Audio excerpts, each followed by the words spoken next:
So before I continue, ఆ బాధితురాలు తల్లి రాసుకొచ్చిన లేఖ 5 పేజీల లేఖ, ఇది ప్రెస్ రిలీజ్. ఒక్కో మాట తన ఆవేదనని, తన బాధని, తనకున్నటువంటి దుఃఖాన్ని, తనకున్నటువంటి అనిశ్చితిని, అంటే ఏం చేయలేక ఉన్నటువంటి ఒక పరిస్థితిని వ్యక్తపరుస్తుంది. 5 పేజీల లేఖ.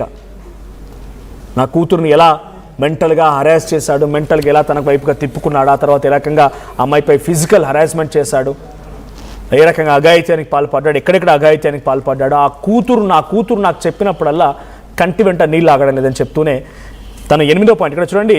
బండి సంజయ్ని కలిశాను, మా ఇంటికి 21st రోజున నిర్మల్లో మా పైన కేసు పెట్టారని తెలిసింది. 22nd రోజున సంగప్ప మా ఇంటికి వచ్చాడు. 23rd బండి సంజయ్ దగ్గర తీసుకెళ్ళాడు. బండి సంజయ్ దగ్గర తీసుకెళ్ళిన తర్వాత మమ్మల్ని మరింత భయపెట్టాడు. మేము అక్కడికి వెళ్ళేప్పుడు మా సమస్యకు పరిష్కారం దొరుకుతుంది కదా అని వెళ్తే ఇంటికి తిరిగి వచ్చినప్పుడు మేమంతా కూడా కన్నీళ్లు పెడుతూ వచ్చాం, భయంగా వచ్చామని చెప్పి వాళ్ళంతా రాసుకొచ్చారు. సో డైరెక్ట్గా సంజయ్ రెడ్డి గారు ఏం మాట్లాడతారో చూద్దాం. సంజయ్ రెడ్డి గారు, ఈ లేఖ నిజంగా ఓ తల్లి ఆవేదన చూపిస్తోంది. ఒక మైనర్ బాలిక తల్లి పడుతున్న కష్టాన్ని, తన దుఃఖాన్ని, ఆవేదన చూపిస్తోంది. ఈ లేఖలో మాత్రం చాలా ఎమోషనల్ వర్డ్స్ ఉన్నాయి.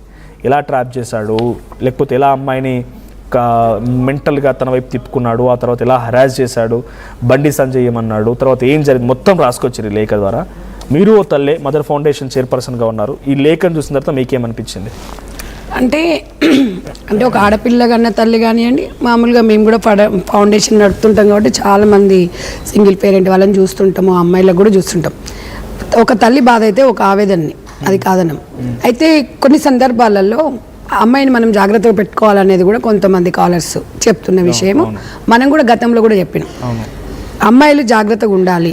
స్వేచ్ఛ అనే పేరుతోని కాకుండా, ఇప్పుడు ఎట్లుంటుందంటే చేతులు గాలినాక ఆకలి పెట్టుకుంటే లాభమైంది. అమ్మాయి అఫ్కోర్స్ మైనర్ అయినా, మైనర్ కాకుండా, ఒకవేళ మైనర్ కాకపోతే ఇష్టపడ్డా కూడా ఇద్దరు ఫిజికల్ రిలేషన్లో ఉన్న అది చట్టనిత్య నేరం.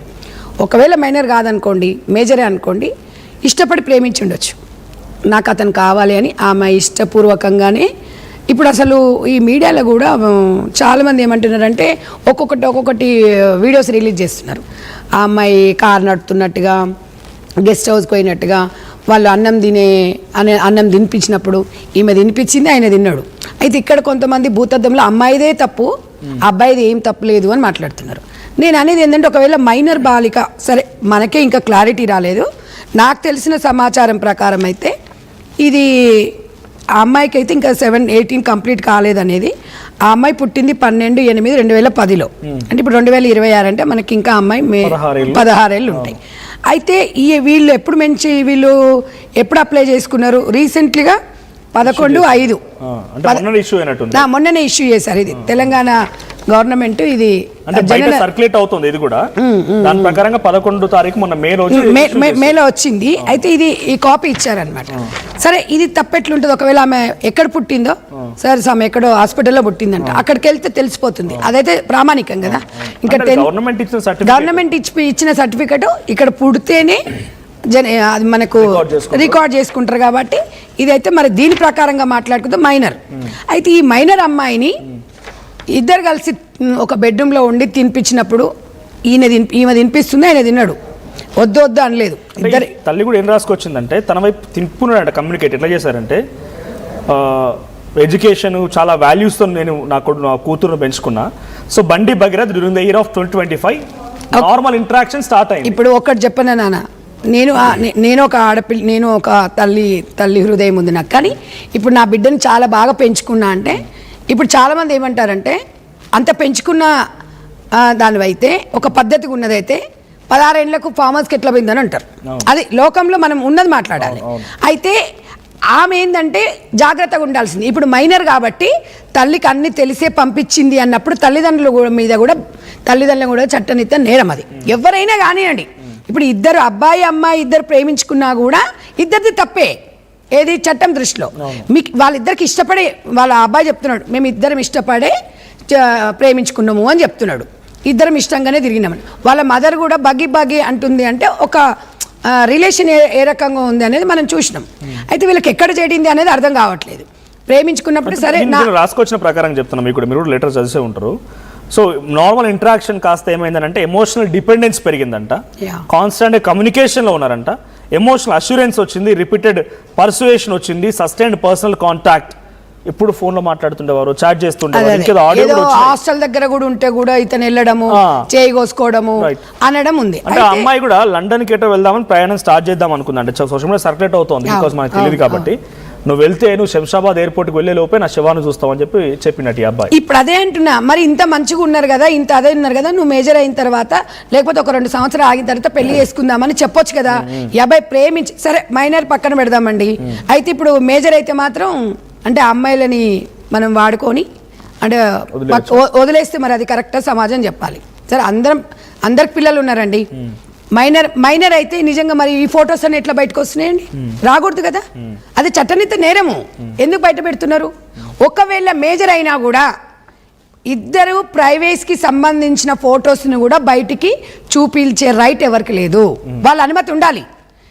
ఇక్కడ మేజర్ కానివ్వండి, ఇక్కడ మైనర్ కానివ్వండి. సో ఇక్కడ ఏంటంటే ఇది రాజకీయానికి దారి తీయకూడదు. ఇది ఒక అమ్మాయికి సంబంధించింది, ఒక అమ్మాయికి ఒక అబ్బాయికి సమాజంలో స్వేచ్ఛ అనే పేరుతో కొంతమంది అమ్మాయిలు కానీ కొంతమంది మేము మగవాళ్ళం కదా అని చెప్పి అబ్బాయిలకు చెప్తున్నాను. నేను అనేది ఏంటంటే కుటుంబం నుంచి స్టార్ట్ కావాలి. ఇలా బండి సంజయ్ గారిని ఎవరు టార్గెట్ చేయలేదండి. బండి సంజయ్ గారు ఒక కార్యకర్త నుంచి, ఒక కార్పొరేటర్ నుంచి కేంద్ర సహాయ మంత్రిగా ఎదిగారు. అక్కడ దాంట్లో మీకు ఎలాంటి అనుమానం లేదు, ఒక మంచి లీడర్, బట్ ఒక మంచి ఫాదర్గా ఫెయిల్ అయ్యారు. నేను అనేది ఏంటంటే మన ఇంట్లో మన పిల్లలు మనం చూసుకోకపోతే పక్క వాళ్ళు చూసుకుంటారని. ఇక్కడ ఈ అమ్మాయి పేరెంట్స్ ఫెయిల్ అయ్యారు, ఇక్కడ బండి సంజయ్ గారు ఫెయిల్ అయ్యారు. వీళ్ళు వాళ్ళ మిస్సెస్ కూడా ఏదో గవర్నమెంట్ జాబ్ చేస్తుందంట. నేను అనేది ఏంటంటే వాస్తవం, మనం చాలా సందర్భాలలో మాట్లాడుకుని ఇద్దరు పేరెంట్స్ పట్టించుకోకపోతే పిల్లలకి లావిష్ లైఫ్ ఇస్తుంది. ఈ లెటర్ ప్రకారంగా కానీ సోషల్ మీడియాలో వైరల్ అవుతున్న విషయాలు కానీ లేకపోతే ఒక రౌండ్ టేబుల్ కాన్ఫరెన్స్ కూడా జరిగింది విషయం పైన. ఓవరాల్గా సినాప్సిస్ మీకు అర్థం కావాలని చెప్తున్నా. సో వీళ్ళకి 2025 పరిచయం, 2025 జూన్ ఆ టైంలో పరిచయం వీళ్ళకి. సో అప్పటి నుంచి వీళ్ళు ఒక 6 months వరకు ఫస్ట్ ఇంటరాక్షన్ ఎట్లా స్టార్ట్ అయిందంటే భగీరథ్ కూడా వేరే ఒక అబ్బాయితో ఛాలెంజ్ చేశారట, ఎట్లాగైనా అమ్మాయిని పడేస్తా చూడు, అదే అమ్మాయిని పడేస్తా చూడు అని చెప్పి ఛాలెంజ్ చేసి ఆ అమ్మాయిని అట్రాక్షన్లోకి దించి ఆ అమ్మాయితో చాటింగ్ మొదలుపెట్టి, ఆ చాటింగ్ కూడా కొన్ని బయటకు వచ్చినాయి. నాన్న బుజ్జి కన్నా లేకుండా చచ్చిపోతారా, ప్లీజ్ రా మాట్లాడరా అని చెప్పి ఆయన మాట్లాడుతున్నాడు. సో అప్పటి వరకు అంతా బాగానే ఉంది. ఆ తర్వాత ఇద్దరు కలిసి కాంటాక్ట్లోకి పోయిర్రు, పార్టీస్ చేసుకున్నారు, రకరకాలుగా తిరిగిర్రు. సో ఈ అమ్మాయి పైన ఆ అబ్బాయి అఘాయిత్యానికి పాల్పడని చెప్పి ఆ తల్లి రాసుకొచ్చిన దాంట్లో ఉంది. December 31 రోజు పార్టీ చేస్తున్నారు, ఇవన్నీ ఉన్నాయి. ఆ తర్వాత జనవరిలో వాళ్ళిద్దరు బ్రేకప్ అయిపోయింది, విడిపోయారంట. ఓకే. సో తల్లి కూడా చెప్తుంది జనవరి నుంచి కాంటాక్ట్ లేదు. ఇక ఆ తర్వాత మళ్ళీ ఒక మ్యూచువల్ ఫ్రెండ్ షాప్ ఓపెనింగ్ చేసింది హైదరాబాద్ లో.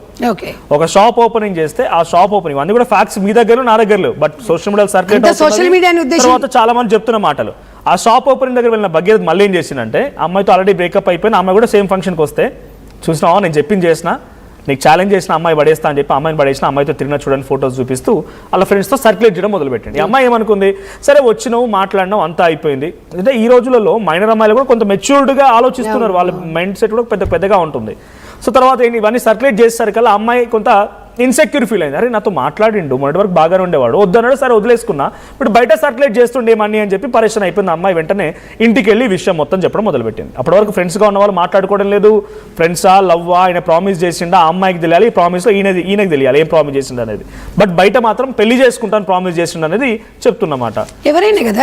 ఆ సర్క్యులేషన్ తర్వాత పేరెంట్స్కి చెప్పింది ఇంటికి వెళ్ళి, అమ్మ ఇట్లా పలానా జరిగిందన్న తర్వాత అప్పుడు ఈ కేసు మొదలైంది. ఇక సంగప్ప రావడం, సంగప్ప బండి సంజయ్ దగ్గర తీసుకెళ్లడము, వీళ్ళందరూ తీసుకెళ్ళి మళ్ళీ ఫైనల్గా ఒక రిజల్ట్ ఏంటంటే నిన్న PWD సంజయ్ గారు మాట్లాడారు RTV లైవ్లో. సంజయ్ దగ్గరికి వెళ్ళిన తర్వాత ఆ కుటుంబం చెప్పిందట, మీ బాబు కారణంగా మా అమ్మాయి ఫినాయిల్ కూడా తాగిందని. అంటే టేస్ట్ బాగుంది అమ్మ